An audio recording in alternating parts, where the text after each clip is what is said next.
This program has been sponsored by Vanguard Investments Canada.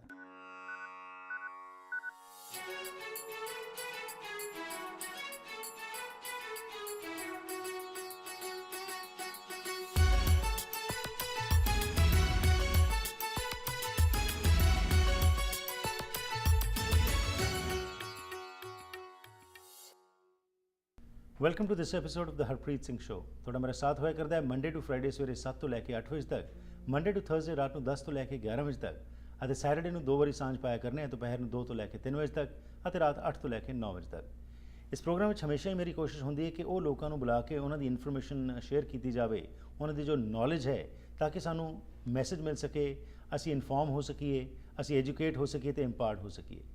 ਉਸੇ ਦੇ ਤਹਿਤ ਅੱਜ ਅਸੀਂ ਤੁਹਾਡੀ ਮੁਲਾਕਾਤ ਕਰਾਵਾਂਗੇ ਮਿਸਟਰ ਅਤੁਲ ਤਿਵਾਰੀ ਨਾਲ, ਜਿਹੜੇ ਕਿ ਮੈਨੇਜਿੰਗ ਡਾਇਰੈਕਟਰ ਹਨ ਵੈਨਗਾਰਡ ਇਨਵੈਸਟਮੈਂਟਸ ਕੈਨੇਡਾ ਦੇ। ਇਹ ਮੁਖੀ ਹਨ ਕੈਨੇਡਾ ਦੇ, ਅਤੇ ਇਹ ਉਹ ਕੰਪਨੀ ਹੈ ਜਿਹੜੀ ਕਿ ਦੁਨੀਆ ਭਰ ਦੇ ਵਿੱਚ $3 ਟ੍ਰਿਲੀਅਨ ਦਾ ਜੋ ਐਸੈਟ ਹੈ ਉਸ ਨੂੰ ਸੰਭਾਲਦੀ ਹੈ। ਅੱਜ ਅਸੀਂ ਗੱਲਬਾਤ ਕਰਾਂਗੇ ਗਲੋਬਲ ਇਕੋਨਮੀ ਬਾਰੇ, ਅਤੇ ਖਾਸ ਤੌਰ 'ਤੇ ਕੈਨੇਡੀਅਨ ਇਕੋਨਮੀ ਬਾਰੇ ਕਿਹੜੀ ਚੀਜ਼ਾਂ ਦੇ ਬਾਰੇ ਸਾਨੂੰ ਪਤਾ ਹੋਣਾ ਚਾਹੀਦਾ ਹੈ। Let's welcome Mr. Atul Tiwari to the program. Welcome to the program. Thank you, Harpreet. Thank you. Good to be here. Thank you. Same here. So let's talk a little bit globally as far as economics are concerned. What is happening all over the world, and especially right now, what we are finding out is in the Middle East with the Iraq crisis, the prices of oil is going up, and people are concerned about it. What do you have to say about that? Right. Well, currently, as you look around the world, obviously, different regions are being impacted differently. Mm-hmm. In Canada, as we've seen, we're having a pretty good year on the markets. Right. The Toronto Exchange is up 10% so far this year, Mm-hmm. actually outperforming the U.S. market, Right. which is only up about 5%. Right. When we look at some of the other regions, there are some broader concerns, such as in China with housing slowing down. Mm-hmm. That impacts Canada because we provide some of the materials required for the Chinese economy to run. Right. So we're watching what's happening in China. Mm-hmm. Europe, you're seeing, is coming slowly out of recession.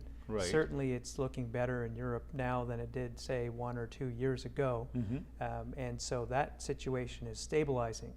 However, there's always geopolitical risks, such as recently in the Ukraine, as well as you've brought up, in the Middle East. Right. We're seeing some insurgency in Mm-hmm. Iraq, which is creating some, call it oil shocks on the price of oil. Right. Now, as the price of oil rises, that actually helps Canada. Right. Because we do export oil, and certainly around the world, when people think of the Canadian dollar, Mm-hmm. often they tie that to how oil or commodities is doing, and as the oil price rises, often you see the Canadian dollar also rises going up. as well. Right. Yes. Mm-hmm.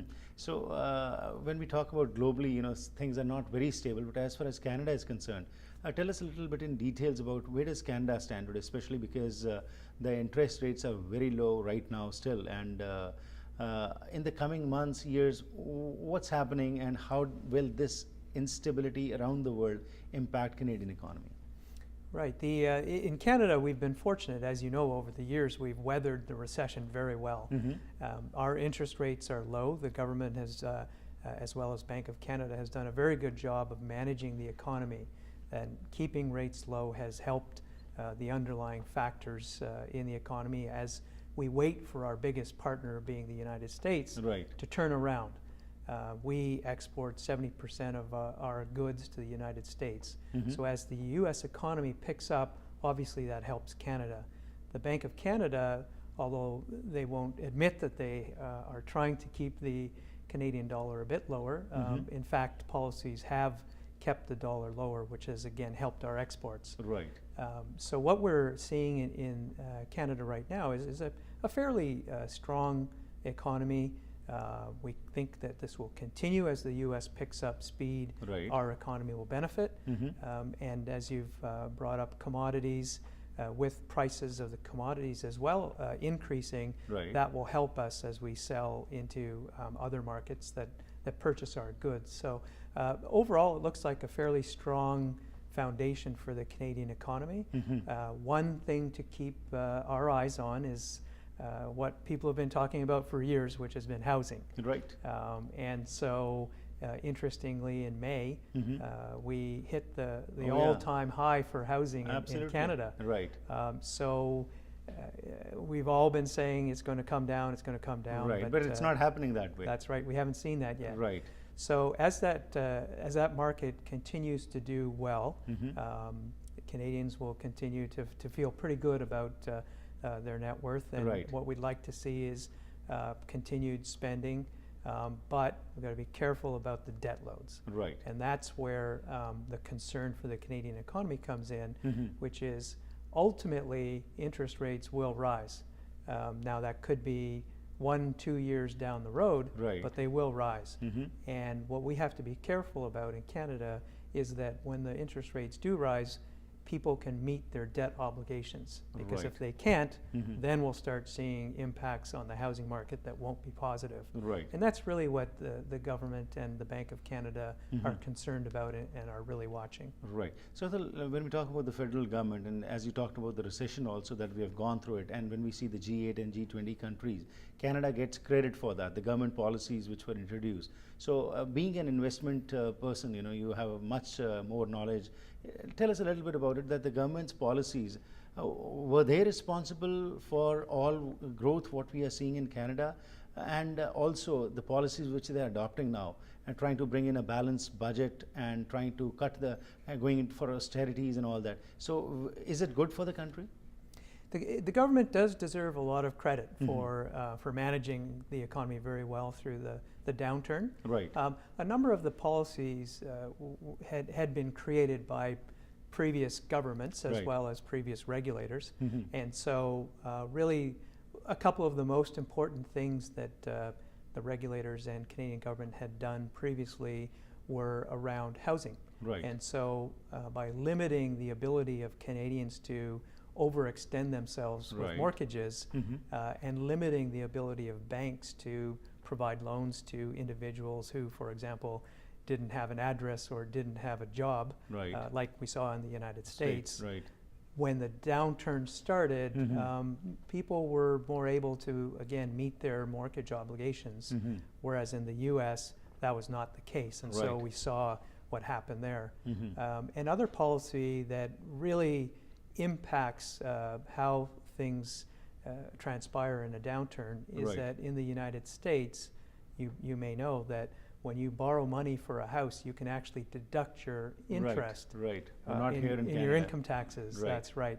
That you can't do that in Canada. Mhm. So although there was some talk about the U.S. government reviewing that policy, Right. I think it would be very difficult for President Obama to change that policy Right. because, as I've read, it's somewhere in the neighborhood of a $100 billion benefit to Americans when they Right. can deduct their interest, their Right. mortgage interest. Uh-huh. So that promotes, again, greater home ownership, and sometimes people who shouldn't own homes Right. own them because they've extended themselves. And so again, those are some policies that we don't have here, Right. and that really helped out during the recession for Canadians. Great. We'll continue with the discussion. We'll go for a small break, come back, and when we talk in the investment world about the low interest rates, what impact does that have on for investors and what they should keep in mind? We'll talk about this after this small break. Great. Thank so you. ਹੁਣ ਤੱਕ ਜੋ ਗੱਲਬਾਤ ਹੋਈ ਅਤੁਲ ਤਿਵਾਰੀ ਜੀ ਨੇ ਸਾਨੂੰ ਦੱਸਿਆ ਹੈਗਾ ਕਿ ਵੈਨਗਾਰਡ ਕੈਨੇਡਾ ਦੇ ਇਹ ਮੈਨੇਜਿੰਗ ਡਾਇਰੈਕਟਰ ਨੇ $10 ਟ੍ਰਿਲੀਅਨ ਦੇ ਐਸੈਟਸ ਦੁਨੀਆ ਭਰ ਵਿੱਚ ਜੋ ਹਨ ਉਹਨਾਂ ਨੂੰ ਇਹ ਮੈਨੇਜ ਕਰਦੇ ਨੇ। ਇਹਨਾਂ ਦਾ ਕਹਿਣਾ ਹੈ ਕਿ ਦੁਨੀਆ ਭਰ ਦੇ ਵਿੱਚ ਜਿਹੜੀ ਇਨਸਟੇਬਿਲਿਟੀ ਹੈਗੀ ਹੈ ਉਸ ਦਾ ਫਰਕ ਤਾਂ ਪੈ ਰਿਹਾ, ਲੇਕਿਨ ਜਿਸ ਤਰੀਕੇ ਨਾਲ ਕੈਨੇਡਾ ਦੀ ਜਦੋਂ ਅਸੀਂ ਗੱਲ ਕਰਦੇ ਹਾਂ ਤਾਂ ਕੈਨੇਡਾ ਦੇ ਵਿੱਚ ਚੰਗੇ ਤਰੀਕੇ ਨਾਲ ਗਵਰਨਮੈਂਟ ਨੇ ਤੇ ਬੈਂਕ ਆਫ ਕੈਨੇਡਾ ਨੇ ਰਿਸੈਸ਼ਨ ਦੇ ਦੌਰਾਨ ਵੀ ਤੇ ਹੁਣ ਵੀ ਪਾਲਿਸੀਜ਼ ਲਿਆਂਦੀਆਂ ਜਿਹਦੇ ਨਾਲ ਕਿ ਸਾਡੀ ਇਕਨੋਮੀ ਜਿਹੜੀ ਹੈਗੀ ਹੈ ਉਹ ਸਟੇਬਲ ਹੈ, ਸਟਰੋਂਗ ਹੈ। ਦੂਸਰੇ ਪਾਸੇ ਇਹਨਾਂ ਨੇ ਜਿਹੜੀ ਹਾਊਸਿੰਗ ਮਾਰਕੀਟ ਦੀ ਗੱਲ ਕੀਤੀ ਹੈਗੀ ਹੈ ਕਿ ਕਿਉਂਕਿ ਚਾਈਨਾ ਦੇ ਵਿੱਚ ਵੀ ਕਟੌਤੀ ਹੋ ਰਹੀ ਹੈ ਥੋੜੀ ਜਿਹੀ ਹਾਊਸਿੰਗ ਦੀ, ਸਾਡੇ ਬਹੁਤ ਸਾਰੇ ਪ੍ਰੋਡਕਟਸ ਉੱਥੇ ਜਾਂਦੇ ਨੇ, USA ਨਾਲ 70% ਤੱਕ ਸਾਡਾ ਟ੍ਰੇਡ ਹੁੰਦਾ ਹੈਗਾ। ਸੋ ਉੱਥੇ ਵੀ ਜਿਹੜਾ ਡਾਊਨ ਟ੍ਰੈਂਡ ਹੈਗਾ ਉਸ ਦਾ ਅਸਰ ਕੈਨੇਡਾ ਦੇ ਉੱਤੇ ਪੈ ਰਿਹਾ ਹੈ, ਲੇਕਿਨ ਅਲਟੀਮੇਟਲੀ ਕੈਨੇਡਾ ਦੀ ਜਿਹੜੀਆਂ ਪਾਲਿਸੀਜ਼ ਨੇ ਉਹ ਸਟੇਬਲ ਨੇ, ਸਟਰੋਂਗ ਨੇ ਤੇ ਇਨਵੈਸਟਮੈਂਟਸ ਜਿਹੜੀਆਂ ਹੈਗੀਆਂ ਨੇ ਉਹ ਵੀ ਉੱਤੇ ਨੂੰ ਜਾ ਰਹੀਆਂ ਨੇ। ਟੋਰਾਂਟੋ ਸਟਾਕ ਐਕਸਚੇਂਜ ਬਾਰੇ ਨੇ ਦੱਸਿਆ ਕਿ ਇਹ ਉੱਤੇ ਨੂੰ ਹੀ ਜਾ ਰਹੀ ਹੈ, ਉਸ ਦੇ ਕੀ ਕਾਰਨ ਨੇ ਤੇ ਕਿਸ ਤਰੀਕੇ ਨਾਲ ਲੋ ਇੰਟਰਸਟ ਰੇਟਸ ਜਿਹੜੇ ਹੈਗੇ ਨੇ ਉਹ ਇੰਪੈਕਟ ਪਾਉਣਗੇ, ਇਸ ਦੇ ਬਾਰੇ ਗੱਲ ਕਰਦੇ ਹਾਂ ਇਸ ਛੋਟੀ ਜਿਹੀ ਬ੍ਰੇਕ ਤੋਂ ਬਾਅਦ। This program has been sponsored by Vanguard Investments Canada.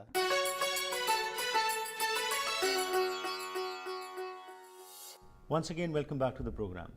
Atul Tiwari ਜਿਹੜੇ ਕਿ ਮੈਨੇਜਿੰਗ ਡਾਇਰੈਕਟਰ ਹਨ ਵੈਨਗਾਰਡ ਇਨਵੈਸਟਮੈਂਟਸ ਟੋਰਾਂਟੋ ਦੇ ਵਿੱਚ, ਉਹ ਅੱਜ ਸਾਡੇ ਕੋਲ ਸਟੂਡੀਓ ਦੇ ਵਿੱਚ ਆਏ ਹੋਏ ਨੇ ਤੇ ਸਾਨੂੰ ਦੱਸ ਰਹੇ ਨੇ ਕਿ ਗਲੋਬਲ ਇਕੋਨਮੀ ਜੋ ਹੈ ਇਸ ਸਮੇਂ ਕਿਸ ਪਾਸੇ ਨੂੰ ਜਾ ਰਹੀ ਹੈ ਤੇ ਖਾਸ ਤੌਰ ਤੇ ਕੈਨੇਡਾ ਵਿੱਚ ਇਸ ਦਾ ਕੀ ਇੰਪੈਕਟ ਪੈ ਰਿਹਾ। ਆਓ ਕੁਝ ਹੋਰ ਇਨਫੋਰਮੇਸ਼ਨ ਲੈਂਦੇ ਹਾਂ।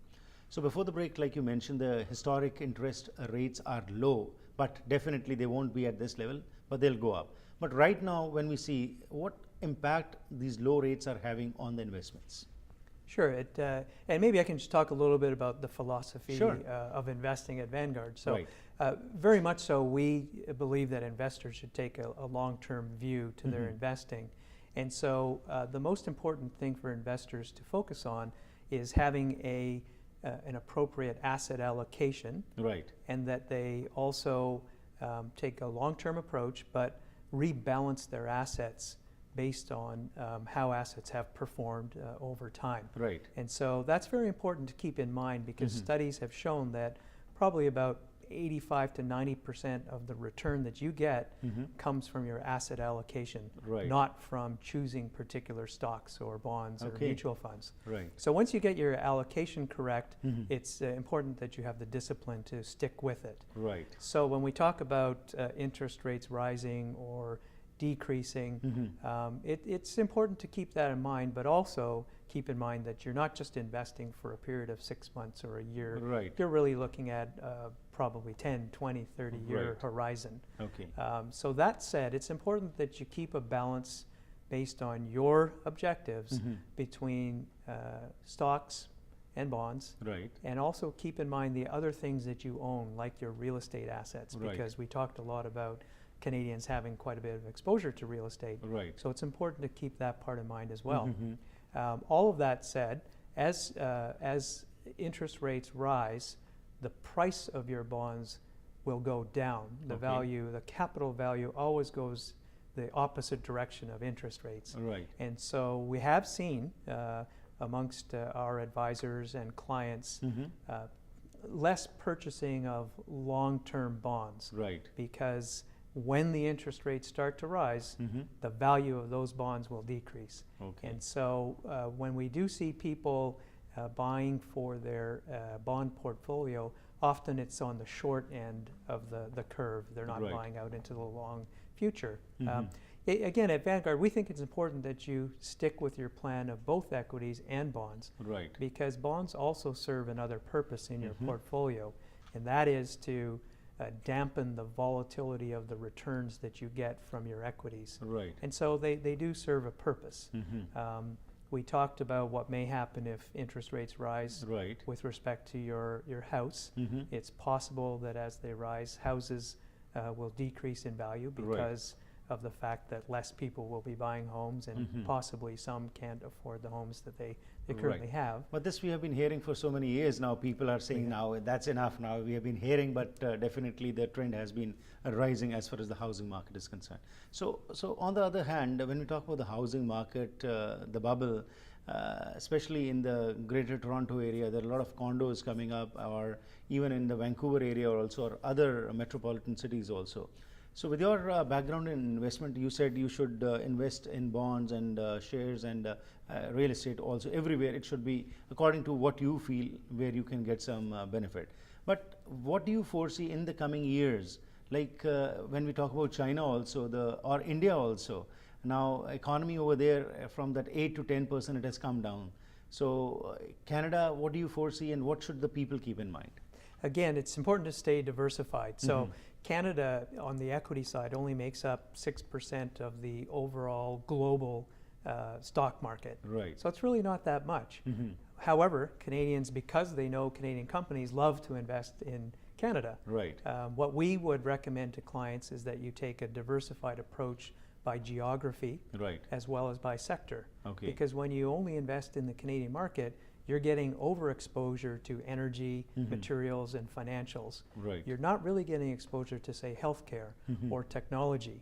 And so by broadening out your investments outside of Canada to, say, the United States, to developed Europe, to Right. the emerging markets, you're getting that diversity. And the Right. importance of that, we talked earlier in the show, was, for example, this year the Canadian stock market is up 10%. Right. The US is up 5%. Most people at the beginning of the year would never have guessed that. Right. They would have thought that the US market was going to continue to outpace Canada, just like it has for the past 2 years. Right. But by staying diversified, you get the benefit of markets that go up, and maybe you don't get as much of a downside by markets that go down, because you haven't put all your eggs in one basket. Right. Exactly. Thank you very much for this perspective. Thank you. Great. Thank you, Harpreet. Thank you. So ਅੱਜ ਜੋ ਅਸੀਂ ਗੱਲਬਾਤ ਕੀਤੀ, ਅਤੁਲ ਤਿਵਾਰੀ ਜੀ ਨੇ ਸਾਨੂੰ ਦੱਸਿਆ ਹੈਗਾ ਕਿ ਜ਼ਰੂਰਤ ਹੈਗੀ ਡਾਈਵਰਸਿਫਿਕੇਸ਼ਨ ਦੀ, ਜ਼ਰੂਰਤ ਹੈਗੀ ਕਿ ਤੁਸੀਂ ਆਪਣਾ ਜਿੱਥੇ ਵੀ ਪੈਸੇ ਲਾਣਾ ਹੈ ਉਸ ਵਿੱਚ ਇਕਨੋਮੀ ਜੋ ਕੈਨੇਡਾ ਦੀ ਹੈਗੀ ਹੈ, ਟੋਰਾਂਟੋ ਸਟਾਕ ਐਕਸਚੇਂਜ ਬਾਰੇ ਨੇ ਦੱਸਿਆ ਕਿ ਇਸ ਸਾਲ 10% ਦੀ ਇੱਥੇ ਗਰੋਥ ਹੋ ਚੁੱਕੀ ਹੈ ਤੇ USA ਦੇ ਵਿੱਚ ਜਿਹੜੀ ਹੈਗੀ ਉਹ 5 ਤੋਂ 6% ਹੈਗੀ ਹੈ। ਸੋ ਲੇਕਿਨ ਲੋਕਾਂ ਨੇ ਪਹਿਲਾਂ ਜਿਸ ਤਰ੍ਹਾਂ ਪਿਛਲੇ 2 ਸਾਲਾਂ ਦੇ ਵਿੱਚ USA ਦੀ ਇਕਨੋਮੀ ਜਿਹੜੀ ਹੈਗੀ ਸੀ ਉਹ ਬੈਟਰ ਜਾ ਰਹੀ ਸੀ, ਪਰ ਇਸ ਸਾਲ ਕੈਨੇਡਾ ਦੀ ਇਕਨੋਮੀ ਬੈਟਰ ਕਰ ਰਹੀ ਹੈ। ਸੋ ਇਸ ਕਰਕੇ ਇਹਨਾਂ ਨੇ ਕਿਹਾ ਕਿ ਡਾਈਵਰਸਿਫਿਕੇਸ਼ਨ ਜੋ ਹੈ ਇਹ ਬਹੁਤ ਜ਼ਰੂਰੀ ਹੈਗੀ ਹੈ ਕਿ ਤੁਸੀਂ don't put all your eggs in one basket, ਯਾਨੀ ਕਿ ਇੱਕੋ ਥਾਂ 'ਤੇ ਹੀ ਪੈਸੇ ਨਾ ਲਾ ਦਿਓ, ਡਾਈਵਰਸੀਫਾਈ ਕਰੋ, ਰੀਅਲ ਏਸਟੇਟ 'ਚ ਵੀ ਲੱਗੇ, ਹੋਰ ਵੀ ਥਾਵਾਂ 'ਤੇ ਲੱਗੇ। ਤੇ ਨਾਲ ਇਹਨਾਂ ਨੇ ਦੱਸਿਆ ਕਿ ਜਿਹੜਾ ਇੰਟਰਸਟ ਰੇਟ ਹੈਗਾ ਇਹਦਾ ਇੰਪੈਕਟ ਜਿਹੜਾ ਹੈਗਾ ਇਨਵੈਸਟਮੈਂਟਸ 'ਤੇ ਪੈਂਦਾ ਹੈਗਾ, ਪਰ ਇਸ ਵਾਸਤੇ ਅਗੇਨ ਜਿੱਥੇ ਵੀ ਤੁਸੀਂ ਪੈਸੇ ਲਾਣੇ ਨੇ ਸੋਚ ਸਮਝ ਕੇ ਤੁਸੀਂ ਦੇਖੋ ਕਿ ਕੰਪਨੀ ਜਿਹੜੀ ਹੈਗੀ ਉਹਦੀ ਕੀ ਸਟਰੈਂਥ ਹੈਗੀ ਹੈ ਤੇ ਕਿਸ ਤਰੀਕੇ ਨਾਲ ਡਾਈਵਰਸੀਫਿਕੇਸ਼ਨ ਨਾਲ, ਭਾਵੇਂ ਇੱਕ ਥਾਂ ਕੋਈ ਥੱਲੇ ਜਾ ਰਹੀ ਹੈ ਦੂਸਰੇ ਪਾਸੇ ਉੱਤੇ ਜਾ ਰਹੀ ਹੈ, ਤੇ ਲੌਂਗ ਟਰਮ ਵਾਸਤੇ ਤੁਸੀਂ ਸੋਚੋ। ਇਹ ਨਹੀਂ ਕਿ ਇਹ ਸਿਰਫ ਸਾਲ 2 ਸਾਲਾਂ ਦੀ 10 15 20 ਸਾਲ ਆਪਣੀ ਰਿਟਾਇਰਮੈਂਟ ਤੱਕ ਦਾ ਜਿਹੜਾ ਸਫ਼ਰ ਹੈ ਉਸ ਨੂੰ ਤੁਸੀਂ ਸੋਚ ਕੇ ਸਮਝ ਕੇ ਉੱਥੇ ਆਪਣੇ ਪੈਸੇ ਜਿਹੜੇ ਨੇ ਇਨਵੈਸਟ ਕਰੋ। This program has been sponsored by Vanguard Investments Canada.